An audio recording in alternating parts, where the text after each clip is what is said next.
Shri Venkateswara gold తాకట్టులో ఉన్న మీ బంగారాన్ని విడిపించి కొనబడును.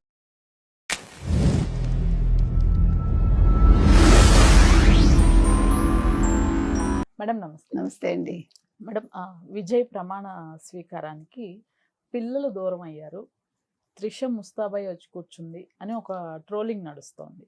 అలానే ఆవిడ చేసిన పోస్టులు కానివ్వండి ఇన్స్టాలో ఇప్పుడు అవన్నీ వైరల్ అవుతున్నాయి. ఈ కంప్లీట్ సినారియో పైన మీ అభిప్రాయం ఏంటి? ఆవిడ ఇలా హాట్ టాపిక్ అవ్వాలనే పెట్టుంటారు, ఏముంది అందులో? లేకపోతే మీరు నేను మాట్లాడతామా? మొన్న త్రిష చాలా హుందాగా వచ్చారండి, నాకు నచ్చింది ఆవిడ రాక. అట్ ద సేమ్ టైం ఏది హైడ్ చేయలేదు విజయ్. ఇప్పుడు ఆవిడ రాకని అతను ఆనందించే ఉంటాడు ఖచ్చితంగా. అట్ ద సేమ్ టైం ప్రజలకు చెప్పాడు, దే యాక్సెప్టెడ్ కదా. వాళ్ళిద్దరూ ఒకే అటైర్లో వెళ్ళినప్పుడు కూడా ప్రజలు యాక్సెప్ట్ చేశారు కదా, ఓటు వేశారుగా. ఇప్పుడు దాచటం ఎందుకు? అంటే ఓపెన్గా ఉన్నాము అని చెప్పారు ఇద్దరు. అది ఫ్రెండ్షిపా, మ్యారేజ్ చేసుకుంటారా, లివ్ ఇన్ రిలేషన్ ఆ తర్వాత విషయం. Okay, but they are clear. అమ్మాయి కూడా ప్రేమ ఎప్పుడు బలంగానే వినిపిస్తుందని ఏదో ఒక క్యాప్షన్ పెట్టింది ఆవిడ. తర్వాత IYKYK అంటే తెలిసిన వాళ్ళకే తెలుస్తుంది, if you know you know. And then blah blah blah అని ఒక కార్టూన్ పెట్టింది. అంటే అన్నీ మన ఊహలకు వదిలేసింది ఆవిడ. మీ ఇష్టం, మీరు ఏమైనా అనుకోండి, ఏమైనా రాసుకోండి, okay, it's up to you, but I'm clear అన్నట్టుగా. ఓకే, చాలా తను ఆ చీర కట్టుకున్న విధానం అంతా కూడా చాలా నీట్గా డీసెంట్గా ఉంది. తర్వాత ఆ రోజు మీరు గమనించారో లేదో, మ్యారేజ్కి వెళ్ళినప్పుడు కూడా తను డైమండ్స్లో ఒక కెంపు ఉంది తను పెట్టుకున్న నెక్లెస్కి, చెవులకు కూడా అలాంటివి హ్యాంగింగ్స్ పెట్టుకున్నారు. నిన్న కూడా ఇంకొంచెం పెద్ద కెంపు ఉంది, తర్వాత దానికి ఒక చిన్న పెండెంట్ లాగా. అంటే తను ఎక్కువ కెంపు ప్రిఫర్ చేస్తుంది.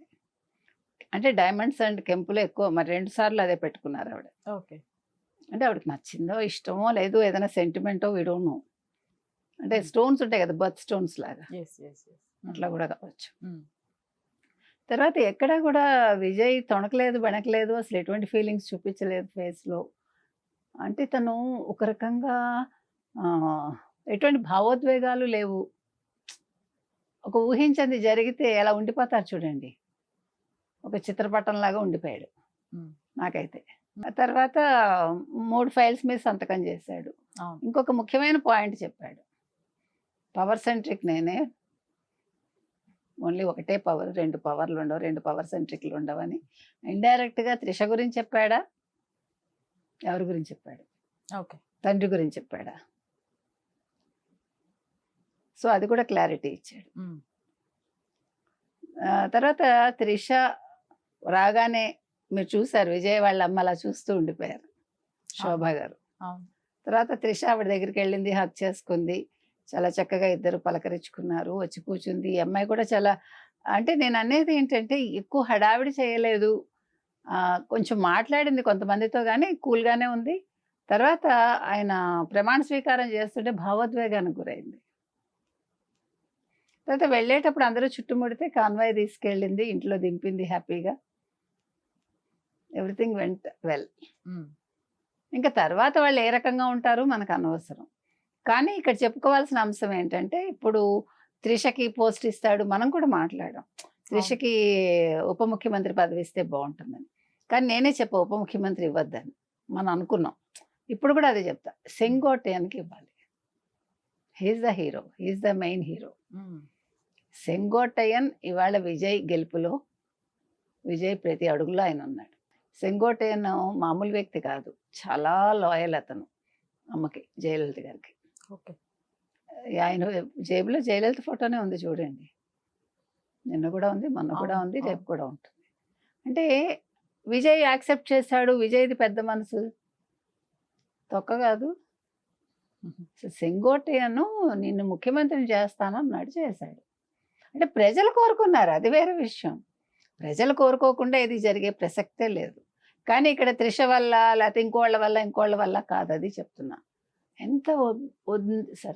ఎంత ఒద్దికగా ఉన్నాడంటే సెంగోటయ్యన్, నిన్న కూడా మీరు చూడండి, వాంగో వాంగో అన్నట్టుగా తీసుకెళ్తూ చాలా అంటే అప్పుడేం లాయల్టీ చూపించాడో ఇప్పుడు విజయ్కి అదే చూపిస్తున్నాడు. విజయ్ అదృష్టం అది.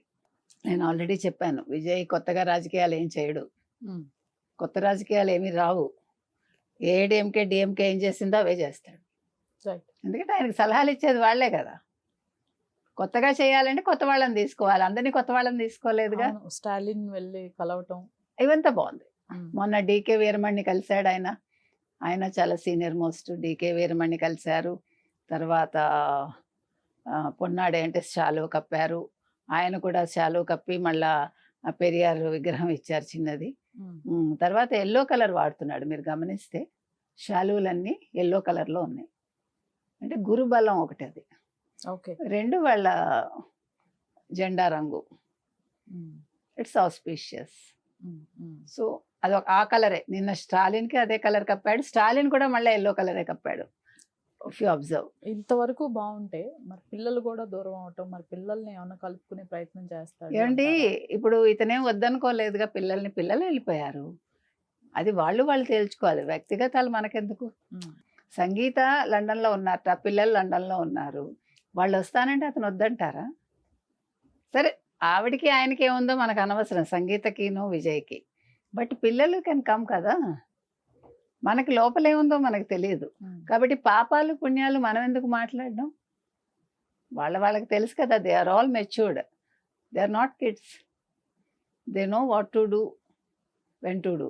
ఉమ్, కాబట్టి నిన్న మీకు మొత్తం త్రిషదే అక్కడ ఏమనాలి, హవా అనాలా, లేకపోతే త్రిష మీద అందరి ఫోకస్ ఉందనాలా. సో అందుకని అన్నీ సజావుగానే అయ్యాయి. కానీ ఇప్పుడు ప్రభుత్వం సజావుగా నడవాలి. ఇక్కడ ఉంది. 3 ఫైల్స్ మీద సంతకాలు చేశాడు ఆయన. బాగుంది. 200 యూనిట్లు ఉచిత విద్యుత్తు. మనకి షీ టీం లాగా అక్కడ ఒక టీము. ఇట్లా మొత్తం 3 అంశాల మీద చేశాడు. ఇంకా చాలా ముందుంది ముసళ్ళ పండగ అని. తర్వాత ఒక మాట అన్నాడు, మన అప్పుల్లో ఉన్నాము 11 లక్షల కోట్లని. ఉమ్. దానికి వెంటనే స్టాలిన్ స్పందించారు. మనకు అప్పులున్నా కూడా మన ఇన్కమ్ ఉంది, నువ్వు కావాల్సింది అడ్మినిస్ట్రేషన్ అన్నాడు. అందుకని కౌంటర్ ఇచ్చాడు వెంటనే. ఇప్పుడు డిఎంకేని చాలా మర్యాదపూర్వకంగా కలిశాడు నిన్న వెళ్ళి. అది కూడా బాగుంది. ఇప్పుడు దాని మీద రకరకాల వ్యాఖ్యలండి, అవసరం లేదు. మనం ప్రతిదీ ఒకే దృష్టితో నెగిటివ్గా చూడొద్దు. అది మంచి సంప్రదాయం కదా. 60 ఏళ్ల తర్వాత ఇలాంటి సంప్రదాయాన్ని విజయ్ పాటిస్తున్నాడంటే, రైట్. విజయ్ మొట్టమొదటిసారి ఆఫ్టర్ 40 years ఒక బ్రాహ్మణ్కి ఎమ్మెల్యేకి అది ప్రమాణ స్వీకారోత్సవం చేయించాడు, సీట్ ఇచ్చాడు, అతను నెగ్గాడు. ఉమ్, అంటే అందరినీ కలుపుకొని వెళ్ళాలనే తత్వం. అంటే యాంటీ ద్రావిడ అనేది మీకు ఇక్కడ కూడా చూపించాడు. ఓకే. వాళ్ళ యాంటీ ద్రావిడం అంటే ఏంటి? బ్రాహ్మిన్స్ వ్యతిరేకమే కదా. అవును. సో ఇవాళ బ్రాహ్మణ్ కూడా సీట్ ఇచ్చాడు. ఇట్లా చాలా చేశాడు. కాకపోతే ఇంకా చాలా ప్రాబ్లమ్స్ ఉన్నాయి ముందు అసలు 8 గ్రాముల బంగారం ఎలా ఇస్తాడు అనేది పెద్ద సమస్య. మొత్తం 10 ఎన్నో ఉచితాలు ఇచ్చినట్టున్నాడు, 10 12. అవును, అవును. సో మరి హామీలు నెరవేర్చాలి. ఏం చేస్తాడో చూద్దాం. Right madam, thank you.